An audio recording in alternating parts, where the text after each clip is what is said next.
சீமான் அவர் வந்து இதை பத்தி இது பண்ணும் பொழுது அவர் 2 இது பண்றாரு. அவர் அடிப்படையா அவர் வந்து இந்த குறிப்பிட்ட திராவிட முன்னேற்ற கட்சியோட அடிப்படை கொள்கைகளை அவர் கொஸ்டின் பண்றாரு. அது கரெக்ட் நீங்க பாக்குறீங்களா சார்? அது வந்து சரியான போக்கு தானா? இல்ல அது வந்து பாருங்க, அது வந்து அதுல 2 இருக்குங்க. பாருங்க, தேர்தல் நேரம் கிடையாது. இத பத்தி இப்போ தேர்தல் நேரத்துல நீங்க பண்ண முடியாது 1. 2வது பாருங்க, இத வந்து பெரியார பற்றி ஒரு வேற கருத்தை வைக்கக்கூடாதுங்கிறது ஒரு தமிழ்நாட்டுல ஒரு பெரும்பாலும் ஒரு இது இருக்குது. ஒரு ஒப்பீனியன். ஒரு டாமினேட்டிங் ஒப்பீனியன். அப்படி யாராவது வச்சானா அது பெரிய குற்றம். 1. 2வது விமர்சிக்கும் போது அதுக்கு ஒரு விதம் இருக்கு.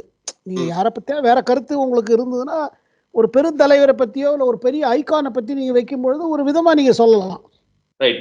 பட் சீமான் வந்து சின்ஸ் இட் இஸ் ஒரு அரசியல் இது இருக்குது அதுல.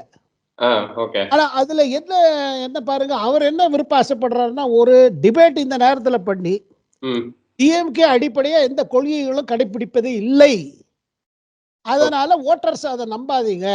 அண்ட் அவர்கள் சொல்ற கொள்கை, பெரியார் கொள்கை சொல்லுது கூட அது சரியான கொள்கையா, அது நிஜமாவே அந்த மாதிரி இருந்ததா அப்படின்னு அவர் ஒரு லைன்ல போறாரு. Because he has been challenging DMK.